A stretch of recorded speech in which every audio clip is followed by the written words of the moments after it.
Isso é importante para a gente saber se está dando certo. Então, hoje, o tema de hoje é um tema muito comum na nossa rotina, tá? Muito comum. Na nossa rotina, não só como médico veterinário, mas também na nossa rotina como tutor de animal, né? E assim, na nossa rotina como vizinho, porque fatalmente, mais uma vez, o vizinho vai bater na sua porta, seu pai, sua mãe. Eu posso contar uma história para vocês terem uma ideia de como era.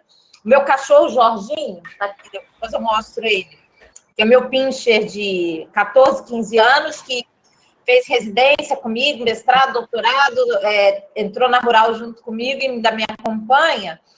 Teve uma determinada época que eu estava em Goiânia ainda, na minha residência, passando por mestrado. E aí eu estava mudando de casa, e na casa que eu morava não podia cachorro, então ele passou uma temporada com meu pai e com minha mãe.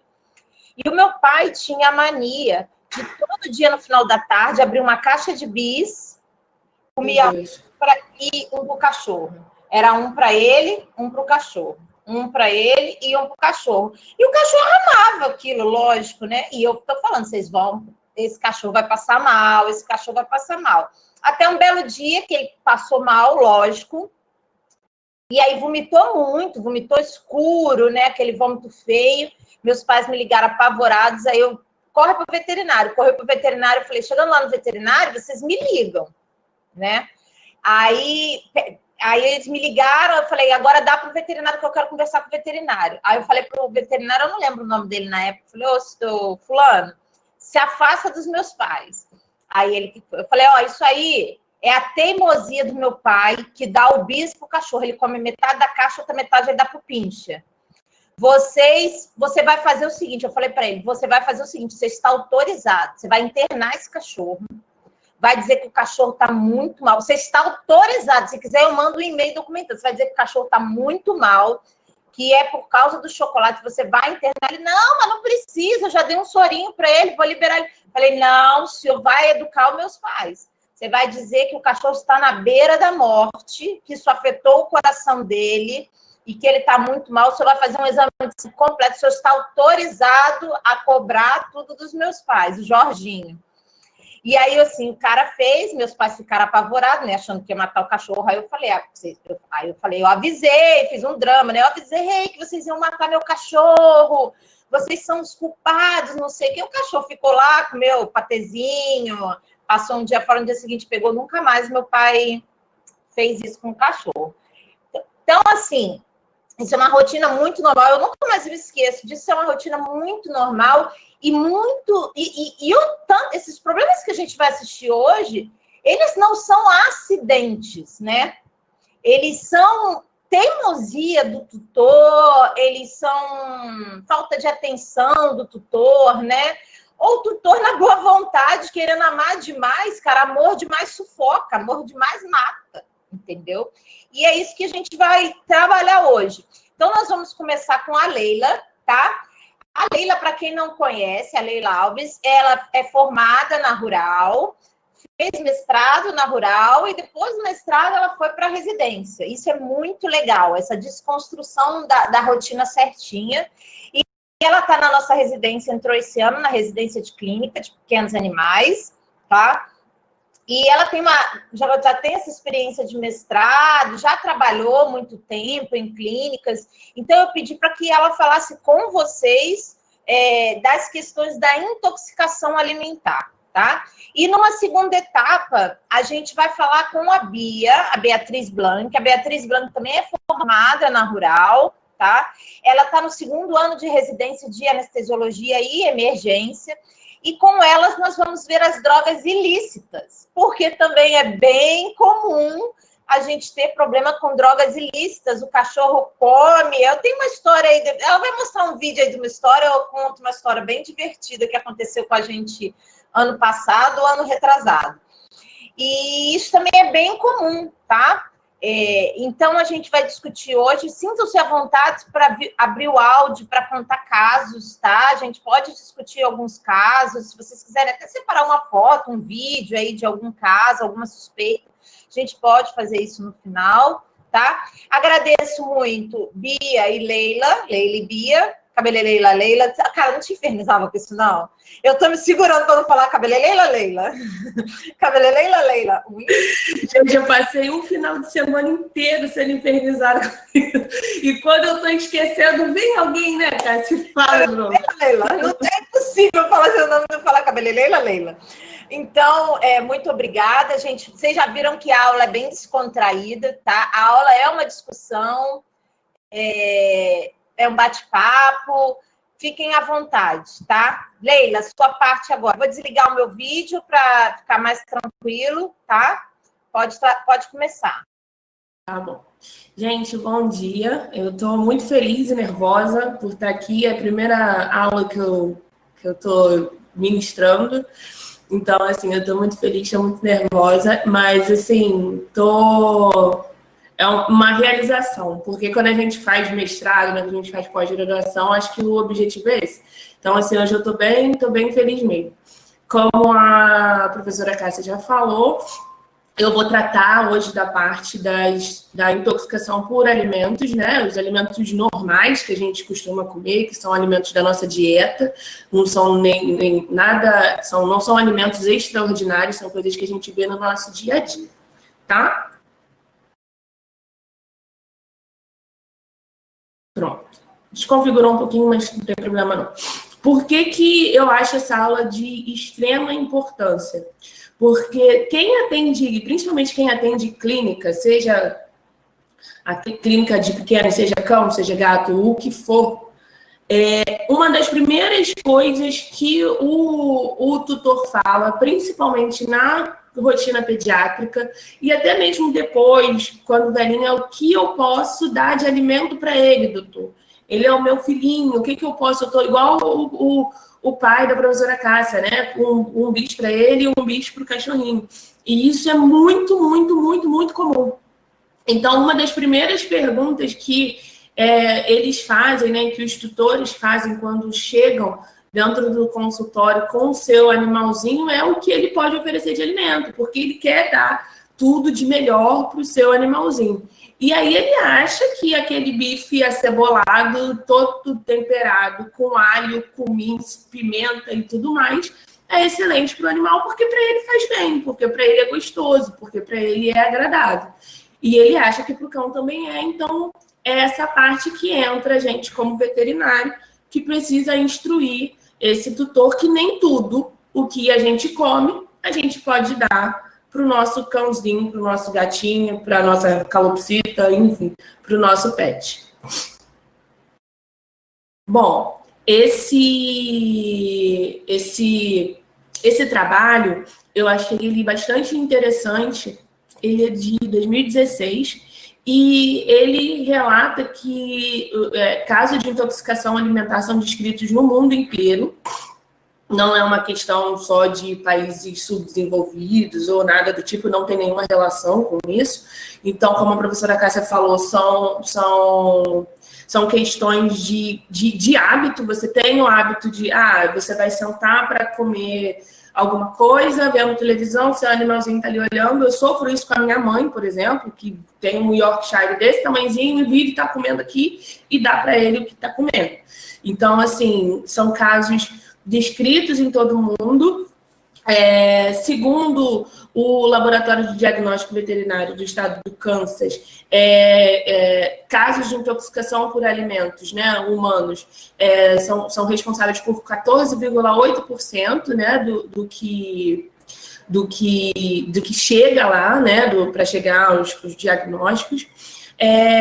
Segundo esse trabalho, eles dizem que falta conhecimento por parte desse tutor sobre os riscos dessa alimentação, sobre o risco que esse alimento pode causar de intoxicação para esse animal, e geralmente os cães são mais afetados do que os gatos, porque eles reportam que os cães, eles comem, né, qualquer coisa que você der para o cachorro, você dá. Você dá um pão velho para o cachorro, ele come. Você dá um bife, ele come. Você dá um pedaço de banana, ele come. Já o gato, ele é mais seletivo. Então, nesse trabalho, que depois eu posso passar para todo mundo, todos os trabalhos que eu utilizei, eu posso passar, se vocês quiserem, eles relatam que os cães são mais afetados do que os gatos por conta dessa questão deles comerem, né? O que você estiver comendo e você oferecer para o cachorro, ele vai comer. E aqui eu fiz um apanhado geral, né, do que é mais comum e do que é mais relatado, né, em literatura, dos alimentos, né, que são comuns na nossa dieta e que causam intoxicação em cães e gatos, né? Eu coloquei aqui da família, né, do alho SPP, que é cebola, alho poró, cebolinho, essa família toda, todas elas causam, todos esses alimentos causam intoxicação em cães e gatos. Bebidas alcoólicas, chocolate e café, que são as metilxantinas, né, que estão dentro desse, são o princípio que causa a intoxicação relacionada a esses alimentos. A macadâmia, né, eles falam das nozes da macadâmia. Uva passa, seja ela passa ou a uva normal.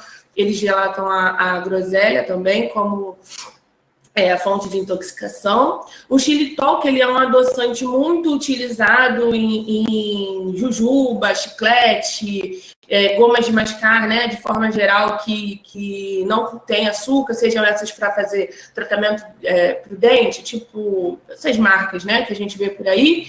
E qualquer produto que não contenha açúcar e que eles usem um adoçante, eles descrevem que tem, se eu não me engano, até no morango, na framboesa, eles descrevem que tem uma certa concentração de xilitol que, dependendo da quantidade que o animal ingerir, pode causar intoxicação. O abacate também é descrito como uma fonte de intoxicação. Todas as partes, né, do abacate, eu vou falar mais para frente, mas todas as partes do abacate, seja a folha, seja o caroço, a polpa, são tóxicas. A carambola, ela é descrita na literatura humana, ela é muito bem descrita como causa de intoxicação em humanos, e na literatura veterinária está começando a ter mais relatos descritos sobre a intoxicação pela carambola, e o leite também pode causar intoxicação nos animais. Vamos lá, vou começar pela família e alho, um SPP, da cebola, cebolinha, alho poró. O componente tóxico, né, que é descrito, são os organosulfóxidos, não sei falar isso direito. Se você comer, se você der para ele o alho ou a cebola de qualquer forma, seja macerado, seja para ele mastigar, seja amassado, seja de qualquer forma, e seja a cebola in natura, seja a cebola ou alho, tá, gente? Cebola, alho in natura, seja ele desidratado, qualquer forma, dependendo da quantidade que você dê para o cão ou para o gato, é capaz de causar intoxicação. Por quê? Porque eles vão liberar, né? Tem esses compostos à base do enxofre. E o que esse enxofre vai fazer? Ele vai causar uma hemólise oxidativa e vai acabar gerando as gente, eu devo ter escrito errado. E vão acabar gerando os corpúsculos de raios. É até um sinal de intoxicação, esses corpúsculos no sangue. Pode falar, professora. Não, eu ia falar se o Carlos Henrique não quer fazer um comentário sobre isso, metahemoglobina. Sabia que ia aparecer. Não, olha só, a Leila está correta. Meta-hemoglobinemia é uma etapa até precipitar a hemoglobina e a gente ter o corpúsculo de Reis. O interessante é que isso deixa o sangue achocolatado, escuro. Então, você pode fazer uma comparação do sangue de um animal normal com um suspeito e observar que existe uma cor amarronzada por causa dessa meta-hemoglobinemia. Inclusive, as mucosas ficam um pouco mais do que cianóticas por causa dessa coloração escura do sangue. Mas tá ótimo, Leila. Tá perfeito.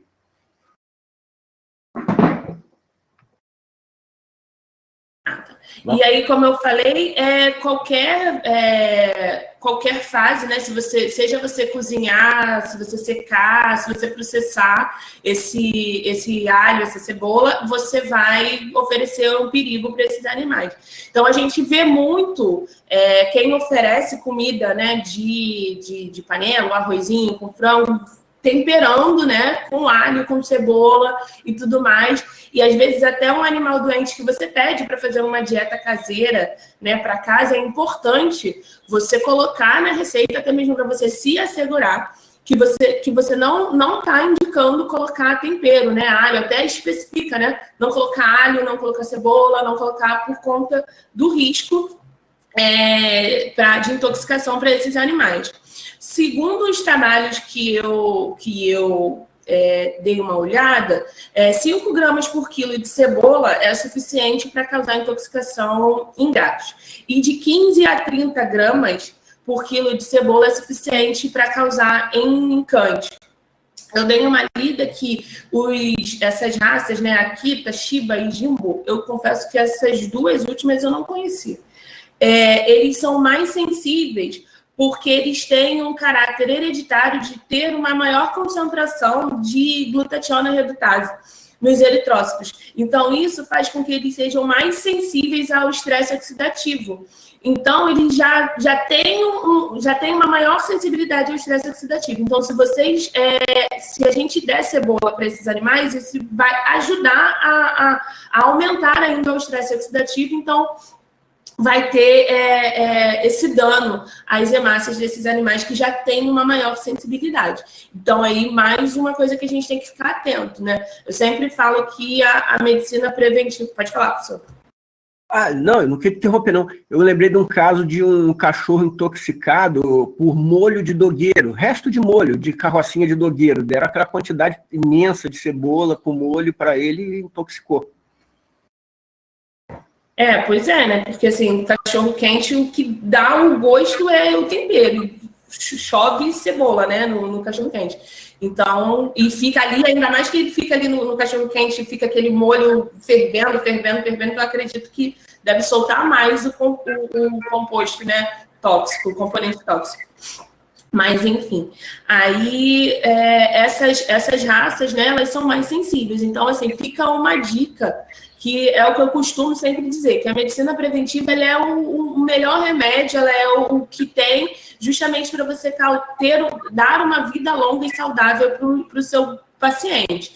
Então, se você chega numa consulta de rotina pediátrica, por exemplo, e você já vê o animal dessas raças, lógico que de qualquer raça a gente tem que falar, mas principalmente dessas raças a gente tem que frisar que não pode, porque o risco neles, eles são muito mais suscetíveis. Então, uma quantidade menor de alho, de cebola, de alho poró, já é suficiente de causar intoxicação. Bom, os sinais clínicos, né, eles relatam que o início pode ser de um dia ou mais, então você pode, no primeiro dia o animal já pode já começar a ter os sinais da doença, e talvez esses sinais mais graves, né, como precisa de uma perda de hemácia um pouquinho, como precisa acontecer esse estresse oxidativo que demora mais, a gente, como o professor falou, essa mucosa, né, um pouco mais que cianótica, uma corzinha diferente, pode ser que aconteça em dias mais para frente. Acontecem casos de vômitos, diarreia, dor abdominal, a perda de apetite e depressão. E aí eles falam, né, que por conta dessa perda de hemácia vai ocorrer anemia, levando a essa palidez de mucosa, fraqueza, leva ao aumento da frequência cardíaca e respiratória. Pode ocorrer a icterícia, que foi justamente pelo que o professor falou, né? A icterícia ela pode acontecer e a urina fica escura, ou marrom, avermelhada, ou acastanhada pela hemoglobinúria, tá? E pode acontecer hemorragia de cavidade pleural e abdominal em gatos, foi descrito. E morte por conta de intoxicação por alho e cebola também já foi descrito. O tratamento, de forma geral, eles falam que você pode tentar fazer a indução do vômito, mas isso também vai depender do momento em que esse animal ingeriu. Se tiver até 2 horas da ingestão, eles indicam fazer a indução do vômito, e também se esse animal tem consciência, né? Se esse animal já está com algum grau de inconsciência, não é legal você fazer nada que induza o vômito por conta da questão da broncoaspiração.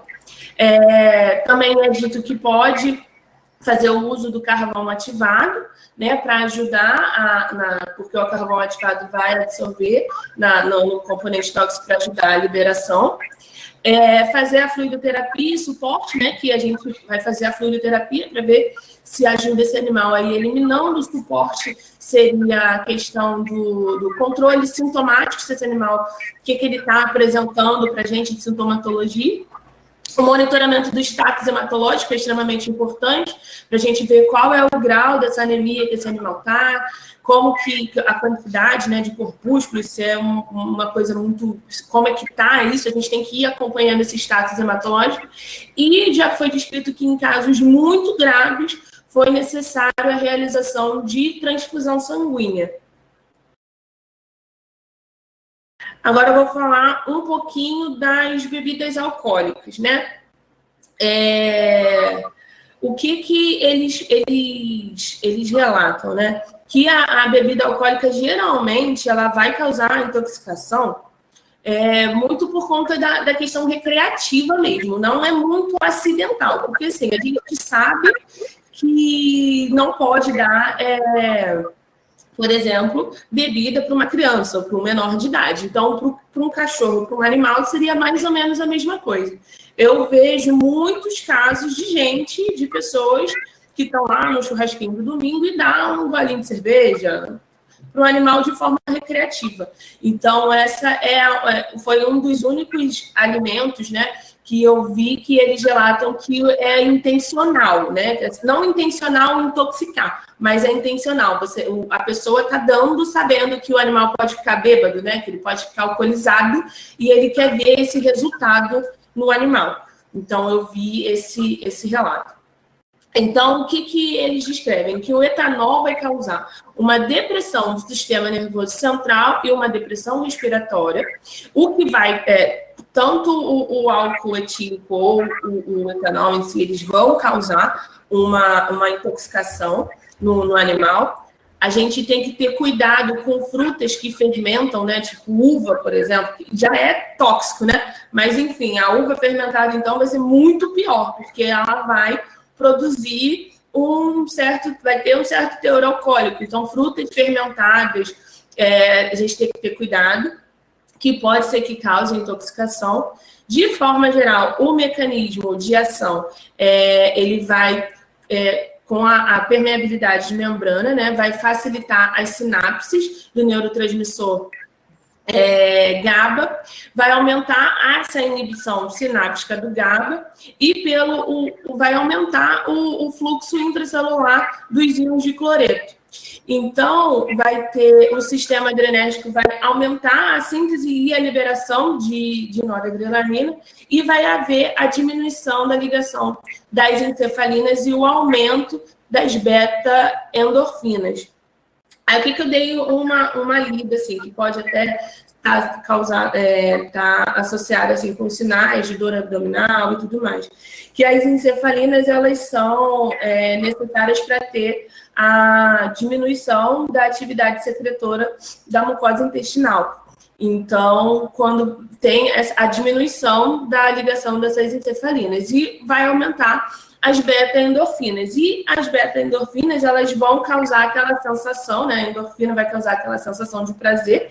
Por isso, né, quando a gente bebe, algumas pessoas, né, têm essa sensação de prazer, mas quando isso aumenta, também elas podem causar o aumento da frequência cardíaca.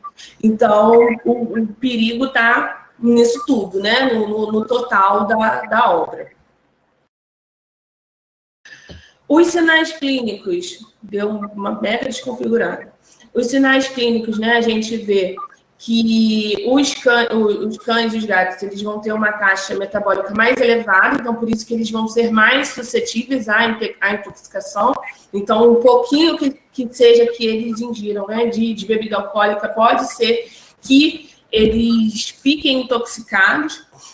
Os sinais mais comuns descritos são ataxia, alteração de comportamento, a diminuição do reflexo, a excitação ou depressão, acidose metabólica. Depois, dependendo da quantidade, né, vai ter a diminuição da frequência cardíaca, podendo levar a parada cardíaca, coma e até a morte. Então, isso assim, tudo é questão de quantidade, mas assim, eu acredito que eu fico muito, muito, muito chateada quando eu vejo gente que dá bebida alcoólica para animais, porque, enfim, não tem a menor necessidade, não tem porquê, e é sabido que vai causar intoxicação. Esse gatinho é bonitinho, né, pessoal? É uma gracinha. E o outro aqui, ó, tadinho, bebeu todas. Enfim, não pode, né, gente? E o tratamento tratamento, quase todos aqui vai ser sintomático. Eles não indicam a indução do vômito, porque como o animal ele pode estar com um pouco com depressão, né? Ele não vai estar com seu estado de consciência no melhor, né? Ele vai estar deprimido, sistema nervoso central deprimido, então pode ser que, se a gente induzir esse vômito, pode ser que ele broncoaspire, então a gente vai complicar o quadro ao invés de estar melhorando.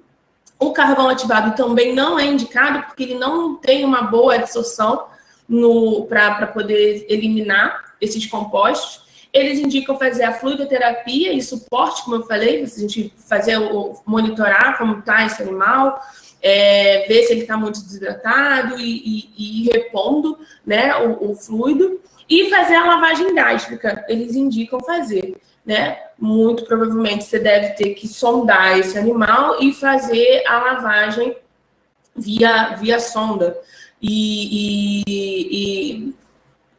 tentar, de alguma forma, tirar o máximo do que você conseguir do estômago desses animais. Mas isso também entra tudo naquilo, né? Depende da quantidade, do tempo, né? Da quantidade e do tempo que esse animal ingeriu o álcool, né? Então, vamos lá. O chocolate, né? O chocolate e o café, como eu falei, o componente que causa a intoxicação são as metilxantinas. As metilxantinas, né? Tanto no café quanto no chocolate, os dois têm teobromina e cafeína em proporções diferentes, né? Os cães, eles vão metabolizar mais lentamente a teobromina. O chocolate, ele tem de 3 a 10 vezes mais teobromina que o café, e a teobromina ela vai causar arritmia cardíaca. Os chocolates amargos e meio amargos, eles têm uma maior concentração de teobromina, então fica aquela dica, né, que quanto mais escuro for o chocolate, mais perigoso é para o cão e para o gato. E no cão, a meia-vida dessa teobromina chega a ser de 17,5 horas. E a teobromina pode permanecer circulante até 6 dias. Então, às vezes, o que a gente tem que prestar atenção, que às vezes o animal comeu o chocolate, mas naquele momento ele ainda não está apresentando sintomatologia de intoxicação. Mas pode ser que mais para frente, dias depois, ele comece a apresentar os sinais clínicos. Então, assim, a professora Cássia colocou o terror no pai dela e pediu para o animal ser internado, mas, assim, é isso. É isso que tem que ser feito. Porque você levou e também, talvez, ele estava bem porque bis tem mais biscoito do que chocolate, e o chocolate também do bis, ele é o chocolate ao leite, né? Então, tem menor concentração de teobromina, mas mesmo assim, bastante perigoso, né? Tanto que ele passou mal de alguma forma, mas o desfecho foi favorável, porque com certeza, se ele tivesse comido essa quantidade de chocolate, sendo chocolate amargo, talvez o desfecho não seria tão conhecido. E eles relatam que a excreção é de via biliar, né, excreção biliar e excreção urinária. Aí eu coloquei aqui uma tabelinha que eu achei, que ele fala, né, das concentrações de teobromina e cafeína nos tipos de chocolate. O chocolate branco, né, ele tem uma menor concentração de teobromina e cafeína quando a gente compara com o cacau em pó, por exemplo, que é o mais puro dos puros, né? Então, assim, quanto mais cacau em pó tiver e menos leite e menos a manteiga, né? Com menos tiver, é melhor, né? Então, o chocolate branco tem uma concentração muito pequena da teobromina e da cafeína. O chocolate ao leite já vai aumentando um pouquinho. E o em pó, então, tem uma quantidade gritante, exorbitante. Tem uma quantidade muito grande. Então, a gente tem que ter mais cuidado. Aqui, 250 gramas de cacau em pó é o suficiente para causar uma intoxicação séria, considerável em um cão de 10 quilos. Então, assim, não é uma quantidade muito grande de cacau em pó que precisa para poder você ver que é um cão de 10 quilos, não é um cão, não é mini, né? Não é aquele toy, é um cão médio. Então, 250 gramas de cacau em pó, eu acredito que é uma quantidade muito pequena. Então, assim, a gente tem que ter muito cuidado. E, como eu disse, a gravidade vai depender do peso do animal, da quantidade ingerida e do tipo do chocolate que ele comeu. Então, imagina se o cachorrinho, se o Jorginho, ele é um pincher, então ele não chega a 10 quilos. Imagina se ele tivesse ingerido essa quantidade de bits se fosse em chocolate amargo, né? Se fosse ou o cacau em pó, por exemplo. Então, muito provavelmente o desfecho seria bastante desfavorável. Então, são coisas que a gente tem que bater bastante na tecla. E uma coisa que é importante, principalmente em casa que tem criança, né? Criança vai comer o chocolate ali e vai oferecer para o cachorro. Então, assim, bater bastante na tecla que o chocolate, ele é bastante tóxico para cães e gatos. Aqui eu botei mais ou menos o mecanismo de ação das metilxantinas. Aqui está descrito como cafeína, tá? Porque o que acontece? As metilxantinas, elas vão atuar no mesmo sítio de ação da adenosina. A adenosina, ela se encaixa aqui no receptor, entra para dentro da célula e vai desencadear o sinal o sinal proteico, né? O sinal que ela se propõe a fazer, que é um sinal de relaxamento. Já a cafeína, o que ela vai fazer? Ela não necessariamente ela se encaixa no receptor da adenosina. Ela vai fazer com que esse receptor não consiga se encaixar, fazer com que a adenosina não consiga se encaixar diretamente no receptor. E aí, não vai ter o sinal a adenosina não vai conseguir entrar para o interior da célula e não vai ter o sinal que a adenosina faria, né? Que é esse sinal de relaxamento. E com isso, o que o café faz com a gente? Esse sinal de excitação, de euforia, a gente fica mais ativo. Então, até quando a gente está estudando, quando a gente está fazendo, a gente usa até café, né, para fazer exercício físico, é justamente para a gente evitar que a gente tenha esses sinais de relaxamento, de cansaço e sono, porque o café ele vai causar justamente essa excitação. E a absorção das metilxantinas é gástrica, entérica e tem a reabsorção urinária. Então, uma coisa que eles sempre falam e que eles deixaram, que é muito importante, os pesquisadores falam, é que se esse animal internado, ele deve ficar sondado. Por quê? Porque, como eu disse no outro slide, a excreção é biliar e urinária, só que ocorre a reabsorção urinária. Então, vamos lá, esse animal está intoxicado, ele está fazendo fluidoterapia, então vai ter uma maior produção urinária. E aí, a gente vai estar levando a eliminação das metilxantinas via sistema urinário. Só que se esse animal não tiver de sonda, essa bexiga dele, né, da vesícula urinária, vai encher e essa metilxantina vai estar o tempo todo se reabsorvendo. Então, esse animal tem que ficar de sonda para a gente fazer a fluidoterapia, para fazer com que tenha a eliminação via sistema urinário, mas que ele não fique retido na vesícula urinária para que não haja reabsorção. Tá? E as metilxantinas, elas são lipossolúveis, então elas conseguem atravessar a barreira hematoencefálica e a barreira placentária. Então, assim, muito, muito, muito cuidado com animais muito jovens e com fêmeas prenhes, né? Que aí pode causar tanto a intoxicação dessa cadela e um agravamento para esses animais, como a morte fetal pode ocorrer. E como eu falei, o GCP ele vai causar um antagonismo competitivo com os receptores de adenosina, como eu tentei, né, explicar aqui nessa ilustração. Gente, eu só não estou conseguindo acompanhar muito o chat, porque se eu ficar olhando para o chat, eu não consigo prestar atenção na apresentação, tá? Peço até desculpa, porque eu não estou conseguindo.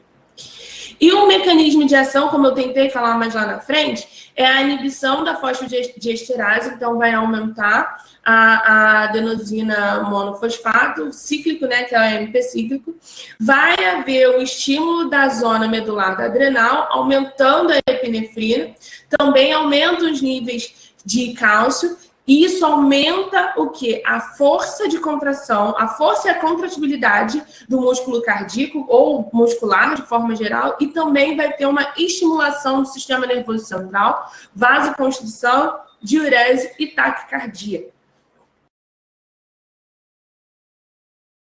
Os sinais clínicos, tem até o vídeo dessa cadelinha no YouTube depois, se vocês quiserem dar uma olhada. Eles contam a história da intoxicação dessa cadelinha, que ela comeu um pacote de chocolate que os donos esqueceram em cima da mesa, se eu não me engano, e foi parar no hospital e ficou assim bem malzinha, e hoje em dia ela tá bem. Mas tem um vídeo dela no YouTube. Então, vamos lá. O início dos sinais, como eu falei, ele pode ocorrer de 6 a 12 horas após a ingestão. A teobromina pode permanecer até 24 horas ou mais, né? Como eu falei, pode ficar remanescente aí até 6 dias no organismo. Lógico que a meia-vida dela é de 17 a 17,5 horas, né? Mas, assim, continua em concentrações menores. Pode haver náusea, vômito, diarreia, desidratação, poliúria, polaquiúria, polidipsia, hiperatividade, arritmia cardíaca, hipertensão arterial sistêmica, hemorragia, dispneia, taquipneia, cianose, hipertermia, tremores, fraqueza, ataxia, coma e morte. A gente também tem que lembrar que os animais que comem chocolate, até mesmo aqueles chocolates com menos cacau, a gente pode ter a ocorrência da pancreatite aguda por conta da quantidade de gordura que tem no chocolate, né? Então, assim, aí esse animal pode ocorrer a morte desse animal, tanto em consequência da intoxicação pelo chocolate propriamente dito, como pelas consequências da pancreatite aguda. E eles dizem que... Oi, professor, pode falar? Não, não precisa parar, não. Eu só quero saber se essa foto é verdadeira ou fake. Eu preciso ligar o microfone, né, para falar. Essa foto eu tirei do vídeo do YouTube. Eu não sei se é eu acho que é a mesma cadela, porque eles mostram uma sequência de fotos no vídeo do YouTube. Depois eu vou procurar e mando o link aqui para vocês. Mas assim, eu não tenho como atestar se é acho que é Suzy, se eu não me engano, o nome da cadelinha. Se é ela mesmo. Eu até botei aqui no YouTube. Depois eu pesquiso aqui rapidinho e mando o link no chat. Tá? Vamos lá. E o tratamento, eu tô colocando... eu achei que ia ficar muito embolado se eu falasse tudo, depois falasse do tratamento.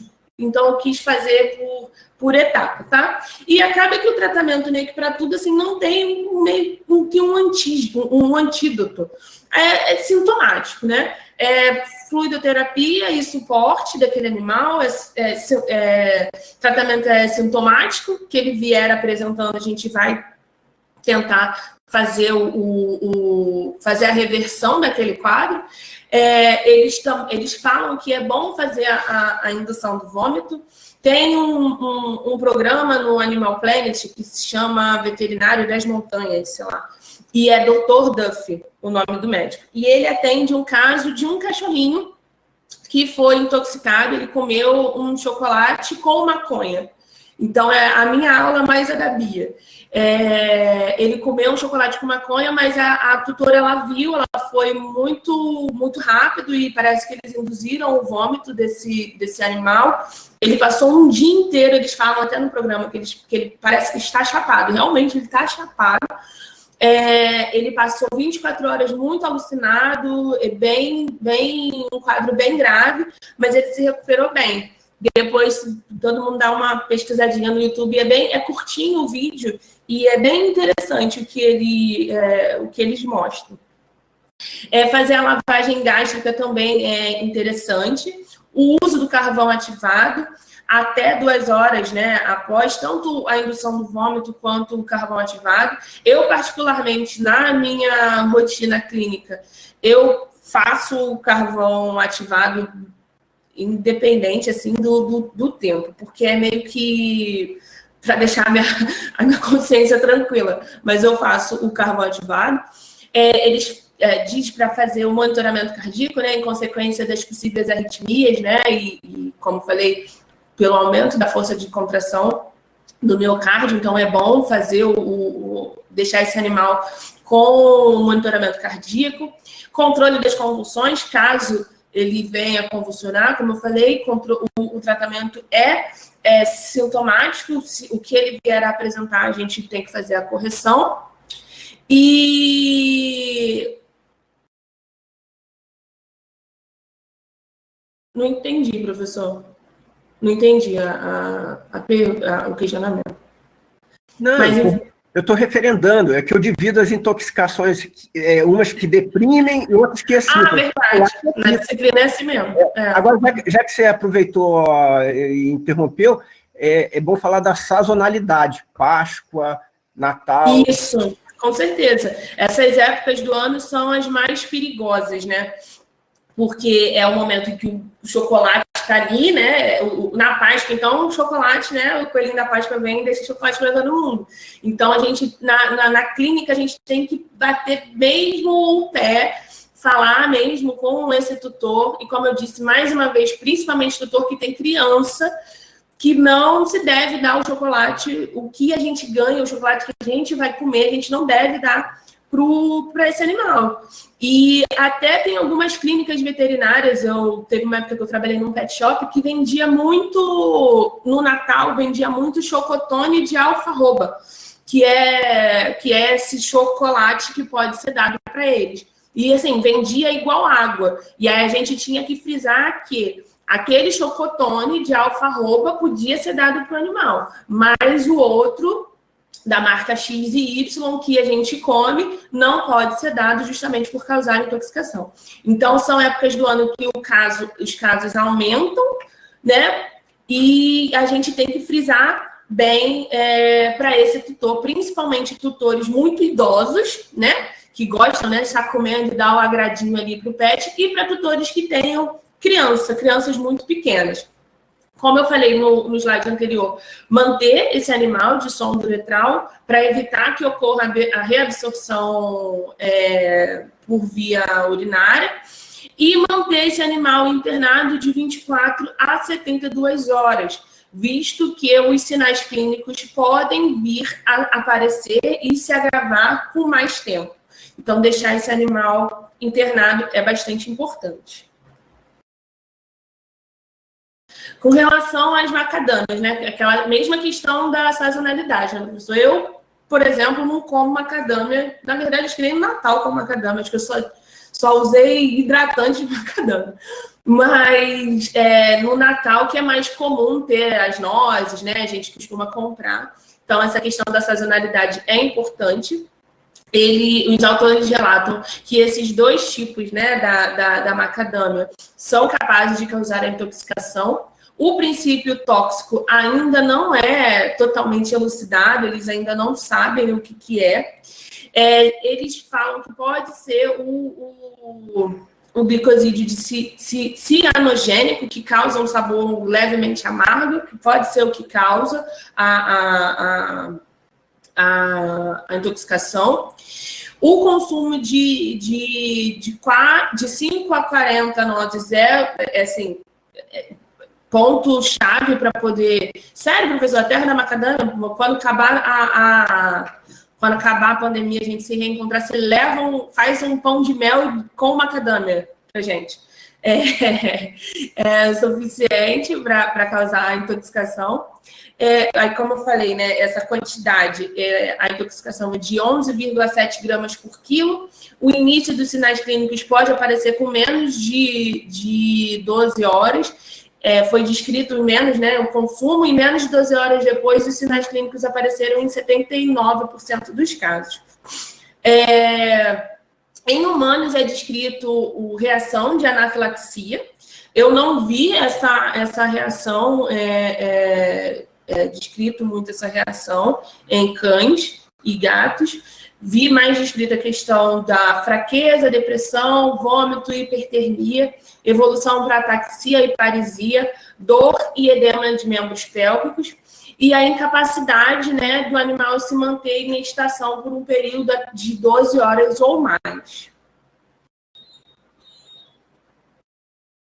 O tratamento e o diagnóstico, ele acaba sendo pelo histórico, né, o proprietário chega falando, por exemplo, era Natal, a gente estava com a mesa com macadâmia, ou nós, sei lá, temos uma árvore de macadâmia em casa e ele comeu. Enfim, a gente acaba, o diagnóstico é pelo histórico e a anamnese, né, o histórico da ingestão dessas nozes, né? A presença das sementes no vômito e nas fezes também ajudam para o diagnóstico, e o surgimento súbito da fraqueza de membros pélvicos, principalmente se tem alguma relação, né? Se, por exemplo, teve macadâmia na casa dessa pessoa nesse período, se ela tem a facilidade, se o animal tem facilidade ao acesso para ingerir essas nozes, e aí surge subitamente com esse sinal clínico, a gente pode se atentar à intoxicação por macadâmia. Não existe antídoto para tratamento, como eu falei. A gente vai fazer fluidoterapia e suporte. Eles indicam a realização de enema. Acredito que muito por conta de ainda continuar, né, algumas sementes, né, no trato digestório desse animal, né, ali nos intestinos. Então, fazer o enema é bom, eles indicam fazer. Fazer a lavagem gástrica também é importante fazer, e fazendo tudo isso e dependendo da quantidade ingerida, o prognóstico é bastante favorável. Agora, vamos lá, as uvas. Uma vez eu passei um sufoco por causa de uva, porque eu fui fazer uma receita para uma senhorinha que não sabia ler, e ela falou que ela sempre comia uva num tal horário. Aí eu falei assim, então é nesse horário que a senhora come uva, desenhei a uva, que você pode dar medicação. Aí mostrei para um amigo meu, ele falou assim, mas você está indicando dar um remédio com uva? A uva é tóxica, que não sei o que. Eu falei, meu Deus do céu, que besteira que eu fiz. Enfim, a senhorinha talvez iria entender, mas assim, não ficou bem entendido. Eu corri atrás dessa senhora, entrei em contato com ela, pedi a receita de volta, refiz a receita, já que a única coisa que eu sabia desenhar naquele momento era a uva, e a uva não ia favorecer no tratamento desse animal, poderia até prejudicar. Refiz a receita e, enfim, ela não deu uva para o cachorro. Tudo bem que não era para ela, mas ela poderia entender de forma errada. Então, vamos lá. A ingestão da uva, seja ela in natura ou em passas, ela pode causar a intoxicação e, principalmente, causar lesão renal. Qualquer quantidade de uva é preocupante. Então, isso vai depender da sensibilidade daquele animal. é descrito em literatura que 11 gramas por quilo a 32 gramas por quilo é suficiente para causar já lesão renal em cães e gatos, e há relato de óbitos com doses mais baixas. Então, como eu falei, qualquer quantidade de uva é preocupante para os animais.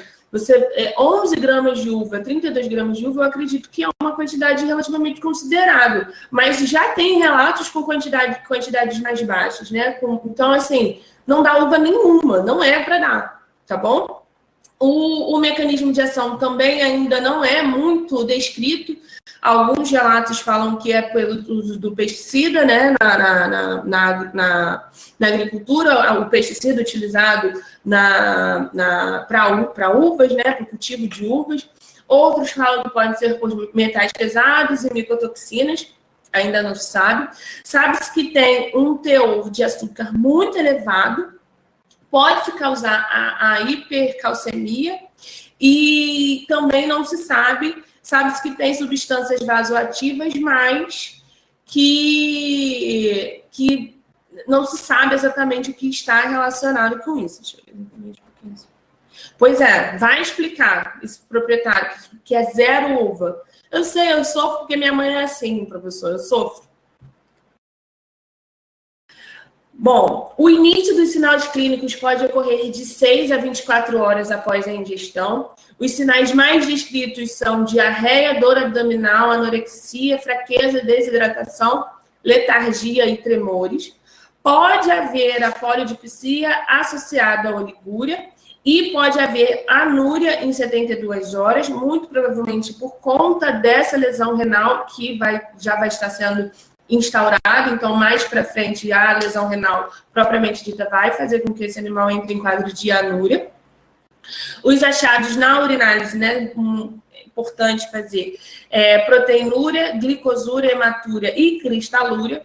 Achados hematológicos, a gente vai ver a hiperglicemia, hipercalcemia e hiperfosfatemia, e aumento das enzimas hepáticas e pancreáticas também pode ser visto.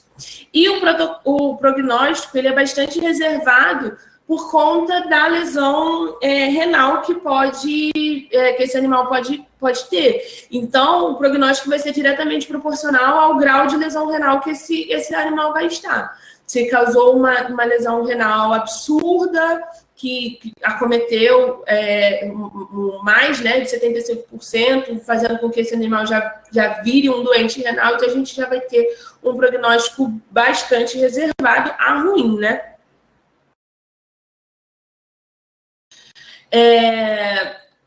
Eles indicam para você induzir a êmese até 2 horas depois da ingestão, fazer a lavagem gástrica, fluidoterapia e suporte, monitorar o débito urinário. Em casos mais graves, pode ser indicado fazer a diálise peritoneal ou até a hemodiálise. Visto que, assim, eu prefiro botar o terror no tutor, falar que é zero uva, seu animal vai morrer, porque eu sei que hoje em dia, que já se faz, né? A gente tem alguns centros aqui no Rio de Janeiro, acredito pelo Brasil, que faz hemodiálise em cães e gatos, mas o tratamento é oneroso, e assim, não é, nenhum tratamento é 100% garantido que o animal vai ficar bom, mas assim, é muito melhor a gente não fazer, como eu sempre falo, prevenir é muito melhor, né? Você chega para o tutor e fala, não pode, é proibido, uva é tóxico, vai matar o seu animal, bota terror mesmo, porque eu prefiro aterrorizar do que depois vir com o animal doente e a gente ter que corrigir isso. Bom, vamos lá. O xilitol, como eu falei, é um adoçante. Ele está presente nessas gomas, né, de mascar. O ácido pentanol, que é utilizado, né, como o adoçante que tá presente aí, é um dos compostos. Ele vai estar presente em balas e gomas de mascar, como eu falei, sem açúcar. Também pode estar presente em alguns biscoitos e pães. Como eu disse, algumas frutas, né, também pode ter a presença desse açúcar, né, desse xilitol, como ameixas, morangos e framboesas. Eu confesso que, assim, não foi a primeira vez que eu vi que o morango pode ser tóxico para os animais, mas eu não tinha estudado o porquê disso. Aí eu fui dar uma lida e vi que era por causa do xilitol, eu já sabia, e eu fui ver que é porque no morango tem uma certa concentração, uma certa quantidade desse xilitol. Então, assim, também é bom evitar, não dar, né, ameixa, morango e framboesa para os nossos animais. Ele fala que esse xilitol ele tem uma certa ação antimicrobiana e vai levar a um aumento da palatabilidade desses alimentos. Em produtos de higiene bucal de cães e gatos, ele está presente. Pode ser também, talvez, numa concentração muito pequena. Os cães, eles são mais sensíveis ao xilitol do que os gatos. Tem relatos de que os gatos receberam uma concentração bastante elevada do xilitol e não apresentaram sintomatologia clínica. Há um aumento de relatos de casos de intoxicação por xilitol de um tempo para cá. Cães, eles podem apresentar a hipoglicemia, né? Por conta de uma quantidade muito pequena, de 0,03 gramas por quilo do xilitol. E em cães é uma quantidade um pouco maior, 1 grama por quilo. Eles notaram nesse estudo que eu falei que a glicemia não houve alteração nesses gatos com 1 grama por quilo. Pode causar insuficiência pancreática em cães em doses de 0,5 gramas por quilo. Bom, o mecanismo de ação ele não é totalmente esclarecido. O que eu vi que eles tentam, o que está tentando se dizer que acontece é que vai agir no ciclo do ácido glicurônico, então ele vai agir na síntese e na secreção, ele vai estar justamente ali na síntese e secreção de insulina. Então, ele vai aumentar a síntese e a secreção da insulina. Então, fazendo com que o animal entre em um quadro de hipoglicemia de 10 a 20 minutos após a ingestão. Também o xilitol vai aumentar as células beta da ilhota pancreática, também fazendo com que tenha maior liberação de insulina. Tá? E chegando até ter o quadro de hiperinsulinemia. Então, faz com que tenha uma maior ativação das enzimas ATPase, levando o cálcio para o interior da célula, também levando a quadros de hipocalemia. Tem a depressão, né, de ATP. Com isso, as espécies reativas de oxigênio vão aumentar, né? E com isso, tendo um maior estresse oxidativo, principalmente nos hepatócitos, o que pode causar uma necrose hepática, né? Então, assim, você vê que é toda uma complicação, pode causar um problema hepático sério, por conta, às vezes, de que a gente não presta atenção, talvez um chiclete, uma goma de mascar, sei lá, porque o seu cão come na sua bolsa, então pode ter um dano muito sério.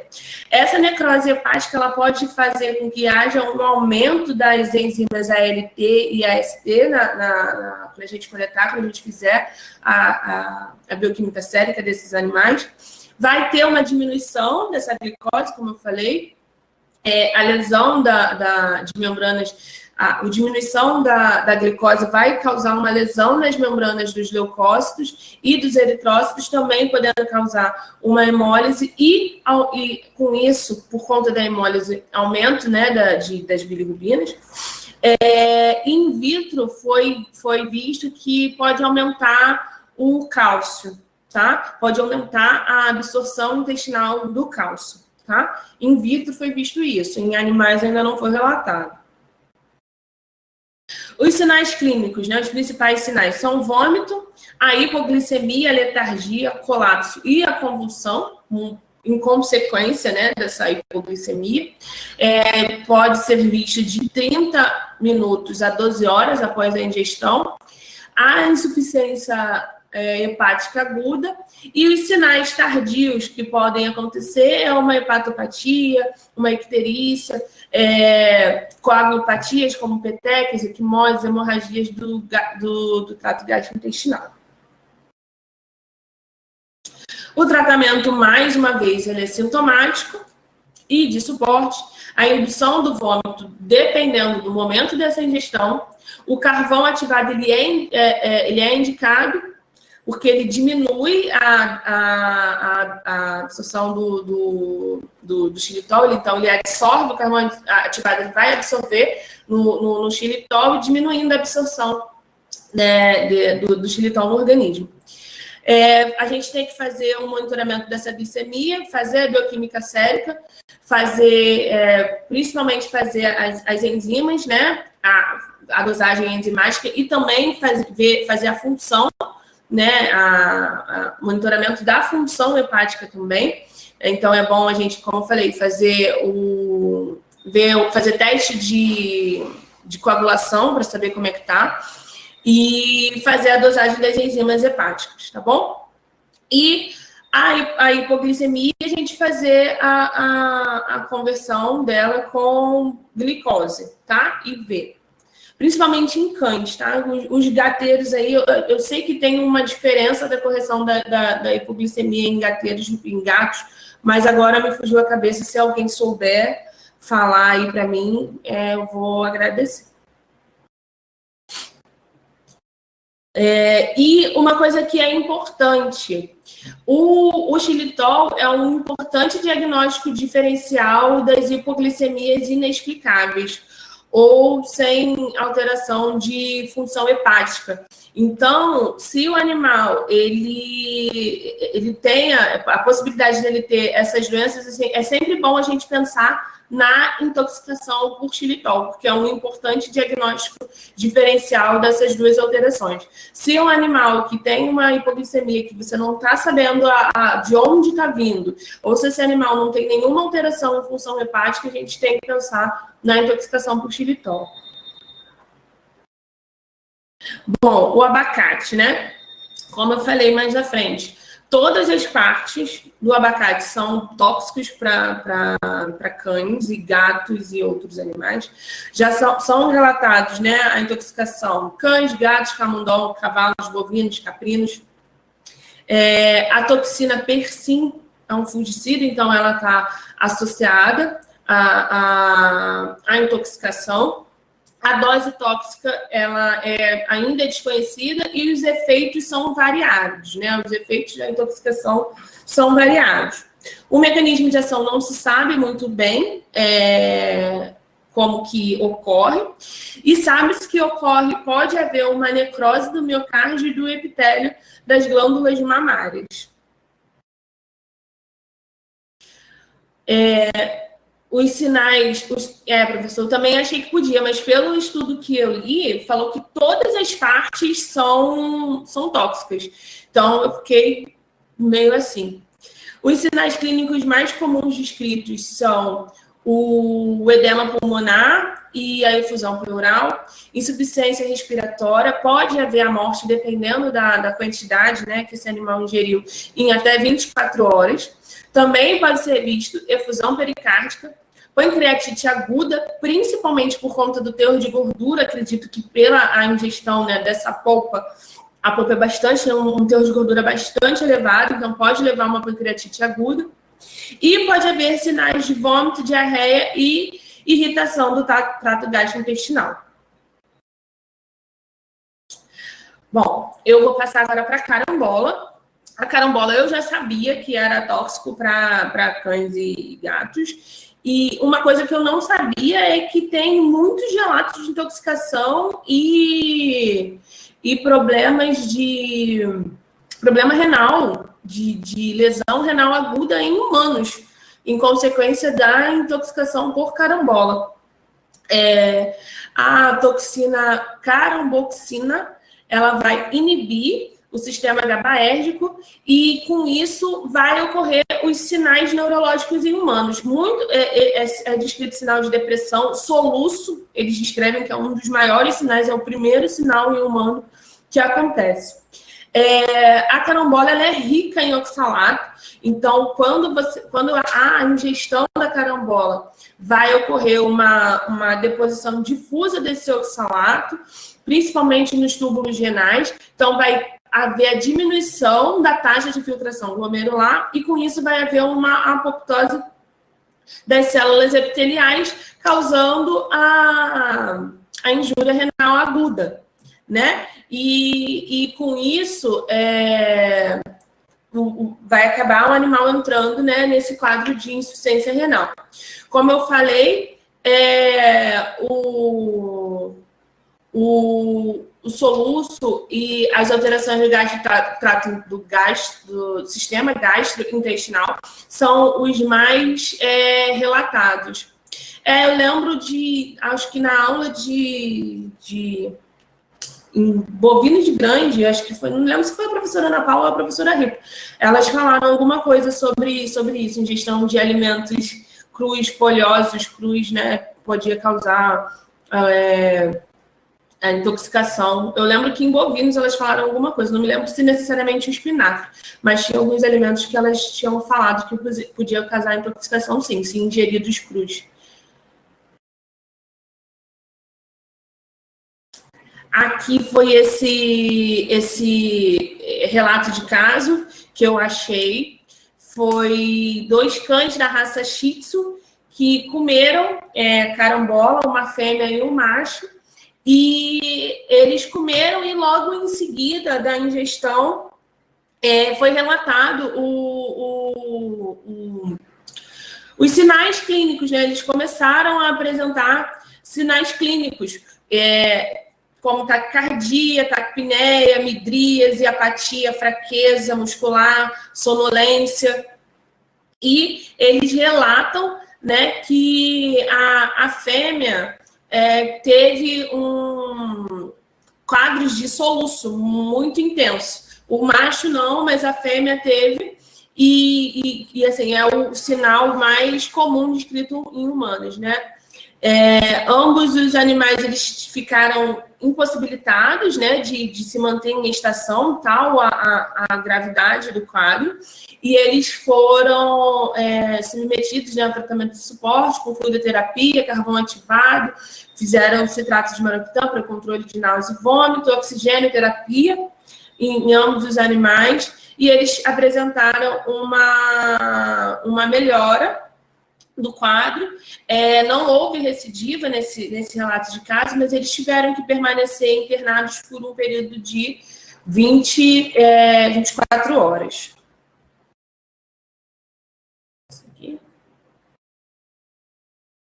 Bom, como eu falei, o tratamento nesse relato de caso foi muito parecido, né, com o que eu achei em outros trabalhos. Foi fluidoterapia, suporte, carvão ativado, controle da náusea e êmese, monitoração da glicemia, porque as folhas, né, da carambola, elas contêm flavonoides hipoglicemiantes, então esses animais podem entrar em quadros de hipoglicemia, se eles comerem a folha também, então é importante fazer essa monitoração, e também monitorar função renal e função hepática, por conta, né, da possível insuficiência ou injúria renal aguda que esse animal possa causar e dos danos hepáticos para a metabolização desses compostos também. Vamos lá, o leite, né? Eu lembro que, eu também acho que, não sei se foi a professora Ana Paula ou a professora Rita que falou na aula que a gente toma leite de intruso, porque o leite, ele é feito para o bezerro. A gente não tem nada de ficar tomando leite, a gente se apropriou do leite, então do leite da vaca, então a gente não tem que ficar tomando leite de vaca. Cada um tem que tomar o leite da sua espécie. A gente, quando criança, o gato da gata quando filhote, e o bezerro da vaca quando ele precisa, mas enfim. Então, no caso, a intoxicação por leite é igual meio que acontece com a gente, com relação é meio que individual. Tem animais que vão tomar leite e eles não vão se intoxicar, não vão ter diarreia, não vão ter sinais gastrointestinais, não vão ter nada, mas tem animais que vão ter uma menor produção da enzima lactase principalmente quando adultos, e isso vai acabar esse animal tendo os sinais clínicos da intolerância à lactose, que é diarreia, vômito, alterações intestinais, gases, enfim. O tratamento é a retirada da fonte de lactose, no caso, o leite, ou, sei lá, se esse animal come queijo, enfim, e fluidoterapia e suporte para controle, né, e manejo dessa diarreia e dessa desidratação que pode ocorrer em consequência dessa diarreia desses animais. Bom, agora eu vou falar mais ou menos assim, setorizado por doenças. Eu não vou me aprofundar muito, mas assim, vou citar um pouquinho. Animais com doença renal, então, eles já estão doentes, eles já estão mais debilitados. Então, a gente tem que evitar, até mesmo, no caso, para todos os animais, a carambola, a uva, né, os vegetais verdes escuros, principalmente cidades crus, como o professor Carlos Henrique falou, por conta do oxalato, né? Já nos cães doentes renais, isso é mais importante ainda a gente frisar. O peixes, principalmente aqueles mais ricos em fósforo, é importante a gente diminuir ou até não dar para esses animais. Carne vermelha, alguns profissionais, né, que trabalham só com a parte renal, eles não... Porque antigamente era meio que abolido, o animal é doente renal, definitivamente ele não pode comer carne vermelha. Na verdade, não é que ele não possa comer, é que deve-se evitar. A quantidade de carne vermelha que esse animal deve ingerir é muito, muito, muito menor do que um animal sadio, tá? E frutas cítricas, elas devem ser evitadas, mas isso vai depender do pH urinário, tá? Se esse animal tiver com o pH urinário mais alcalino, talvez não prejudique tanto, mas é bom evitar. Com relação aos animais que possuam algum tipo de neoplasia ou diabetes, é importante a gente evitar os carboidratos, né? Os carboidratos, eles vão para os animais que têm neoplasia, como se eles fossem uma via mais rápida de nutrição para as células cancerígenas. Então, as células cancerígenas, elas aproveitam muito mais os carboidratos do que as outras fontes de energia, como gordura e proteína, por exemplo. Então, deve-se evitar carboidrato nesses animais. E nos animais diabéticos, por conta, né, do metabolismo de carboidratos, que vai acabar levando... não é saudável, né, para um animal diabético ele ingerir carboidrato, porque esse carboidrato vai acabar virando açúcar e o diabético ele já vai estar debilitado, ele já não precisa. Então, a gente deve evitar carboidratos em animais diabéticos, tá?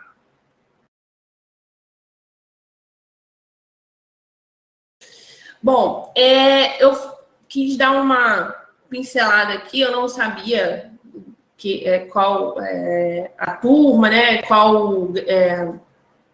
Qual período todo mundo estava, então eu vou dar uma pincelada no shunt porto-sistêmico para depois entender por que eles não devem comer o que eu vou falar. No caso, o shunt porto-sistêmico, ele é uma anomalia circulatória hepática, no qual há uma conexão anormal entre a circulação portal e a circulação sistêmica. Ou seja, o sangue que deveria, né, da circulação sistêmica, que deveria cair no sistema portal para o fígado metabolizar tudo isso e depois isso ser eliminado, ele volta para a circulação.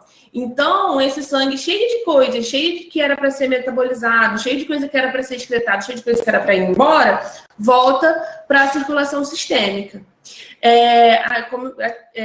E aí, essas substâncias tóxicas, principalmente a amônia, elas retornam para a circulação. Então, quando ocorre esse shunt porto-sistêmico, quando o animal ele tem shunt, vai ter uma diminuição desse fluxo sanguíneo para o fígado, ocorrendo uma atrofia e disfunção hepática. Com isso também é mais um fator que vai diminuir a metabolização hepática, aumentando essas toxinas circulantes no sangue. É mais comum em cães do que em gatos, mas também pode acontecer em gatos, tá?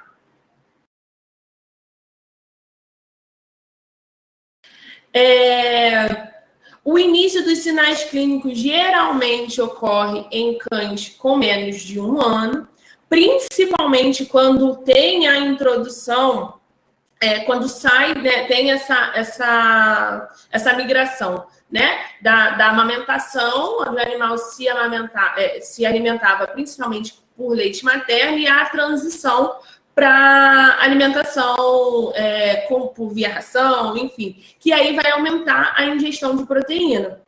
E aí os sinais comuns, os sinais mais comuns são menores do que animais em animais menores do que em animais da mesma idade. A perda de peso é vista, depressão, pitialismo, perda total da visão e ataxia pode ser visto.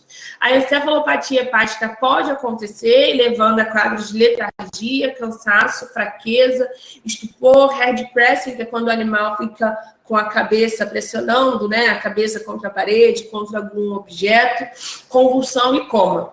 Também pode acontecer hipoglicemia, hipoalbuminemia e redução da concentração de ureia sérica. Por quê? Porque esses compostos basicamente são sintetizados e liberados tudo mais no fígado.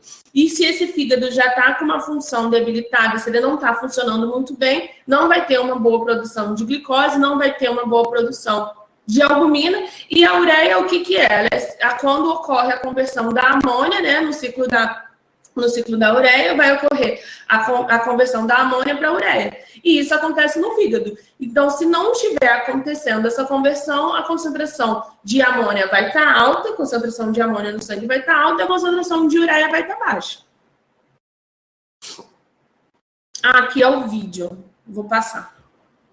Depois eu vou passar o vídeo. Então, por esse motivo, animais que tenham um consumo de proteína tem que diminuir a ingestão de proteína. Principalmente, a gente vê assim, proteína vermelha, mas assim, qualquer tipo de proteína, tá? Tem que diminuir consideravelmente, porque com isso vai diminuir a hiperamoniemia. E a gente sabe que a amônia ela chega, né, desses sinais clínicos todos, porque a amônia consegue chegar no sistema nervoso, então o animal vai começar a ter essas crises. Ele pode ter crise convulsiva, ele vai ficar letárgico, ele vai ficar apático. Então, um dos tratamentos, né, no caso, o tratamento definitivo para o shunt, ele é cirúrgico, fazer a correção desse shunt. Mas se o animal está muito debilitado, então o que a gente tem que fazer? Primeiro, a gente tem que fazer com que esse animal se recupere. Então, nesse meio tempo pré-cirúrgico, a gente faz esse tratamento paliativo, a gente retira a proteína da alimentação desse animal, faz o tratamento sintomático e estabiliza esse animal para colocar esse animal na mesa de cirurgia. Aqui é outro vídeo. E aí, como eu... Oi, deixa eu só fazer só uma consideração sobre o shunt, que até agora a gente veio de intoxicações. Entendam que o shunt, ele é uma intoxicação permanente por causa de um defeito congênito do paciente, né? Então, ela falou, vai aparecer em pacientes mais jovens, e é uma intoxicação, a gente até vai rever o shunt nas intoxicações de repercussões neurológicas, né? A gente vai falar das encefalopatias hepáticas. Então, esse é um caso onde o fator de intoxicação, ele não vai ser retirado imediatamente. E pode ser até que nunca seja retirado, porque existem dois tipos de shunt. O shunt intrahepático e o shunt extrahepático. Então, o shunt é um desvio. O sangue que tinha que passar no fígado para ser metabolizado, ele é desviado direto para a cava. Então, ele pula o fígado, né? Se esse shunt, ele é um shunt cirúrgico, porque o que a gente tem que fazer? A gente tem que tirar esse desvio. Se está desviando o sangue, o sangue não está passando pelo fígado porque existe um vaso anômalo, a gente bloqueia esse vaso, né? De forma que obrigue a passar por dentro do fígado. Mas existem alguns animais com as deformações em que simplesmente não existe condição. Ou porque esses shunts, esses vasos intrahepáticos, são milhares de vasos que passam por dentro do fígado e esse sangue não é banhado pelos hepatócitos, então você não tem como você bloquear esses vasos dentro do fígado, ou porque outras situações em que a gente diz que não é operável. Esse animal é um animal que vai estar permanentemente sendo intoxicado. Aí a gente entra com esse tratamento paliativo, mas a expectativa de vida é muito baixa, né? A gente sabe que dependendo da gravidade, da porcentagem desse desvio, ele vai morrer, vai ficar intoxicado até o dia que as lesões encefálicas, as lesões sistêmicas, que não é só encefálica, né? As toxinas, elas vão fazer mal em tudo quanto é canto, mas a gente vê pelos sinais neurológicos, né? E agora, se o tratamento efetivo para essa intoxicação é a cirurgia, né? Que a gente vai lá e bloqueia esse vaso anômalo, que é esse shunt, quando isso é contido, e faz. Até lá, a gente faz esse manejo que ela mostrou da dieta hipoproteica, ricota, um iogurtezinho, aquelas rações hepáticas, né? Etc. Mas eu queria só fazer uma consideração, porque isso é uma particularidade da intoxicação do que a gente viu ali até agora. É uma intoxicação alimentar? É uma intoxicação alimentar, mas por um defeito congênito, o animal nasceu com um defeito para isso, tá? Só uma consideração sobre essa doença, porque ninguém para pensar nisso. E chega na emergência animal filhote, tá? E aí, nego acha que é sinomose, porque convulsiona, sintoma neurológico em filhote, tudo é sinomose. Tudo é sinomose. E prestem atenção que não pode ser uma intoxicação. Então, gente, só para fechar, porque minha aula eu me estendi muito, que eu sempre bato na tecla, sempre a gente tem que caprichar na consulta da rotina pediátrica. É a consulta mais importante. Por quê?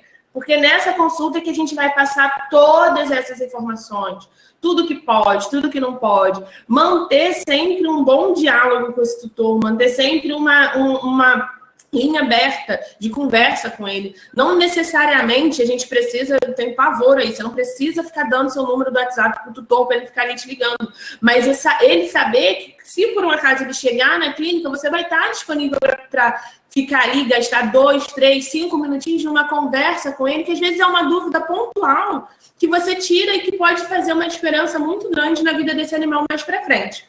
Uma outra coisa que eu acho interessante, alguns lugares que eu trabalho, eles têm, que eu trabalhei no caso, né, tem isso, fazer uma lista de coisas que são permitidas e coisas que não são permitidas, o que é tóxico, o que não é tóxico para os animais. Isso deixa, além de ser um documento para você, que você disponibilizou aquilo, você assina, você carimba que você deu aquele documento para o tutor, facilita também, porque vai estar ali escrito, então, de repente, ele esquece, ele olha.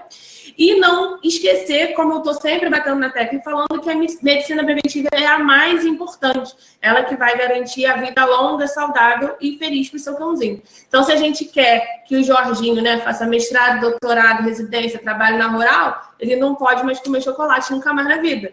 Então, é isso. Então, é a gente prevenir para que eles viram. Ah, o Jorginho famoso. Jorginho! Então, é a gente prevenir sempre. Tá? Esses vídeos que eu pedi para a professora passar para mim, foi um paciente que eu atendi na revisão, um pouco antes de eu entrar para a residência. Ele foi diagnosticado com shunt, então ele chegou na revisão para mim super mal, tendo uma crise, ele estava super atáxico, não conseguia ficar de pé. E o segundo vídeo é um vídeo antes da cirurgia, quando ele estava fazendo esse tratamento paliativo com essa questão da ração específica não, mas com essa ração que a professora Cássia falou, que eu esqueci o nome, com a redução, a retirada da proteína da alimentação dele, então ele ficou bem melhor para esperar a cirurgia, tá, gente? E muito obrigada, como eu falei no início, eu estou muito, muito feliz. Estou muito, muito honrada com o convite e espero não ter decepcionado ninguém, espero ter conseguido passar bem esse assunto que eu gostei bastante de abordar. Tá? Obrigada.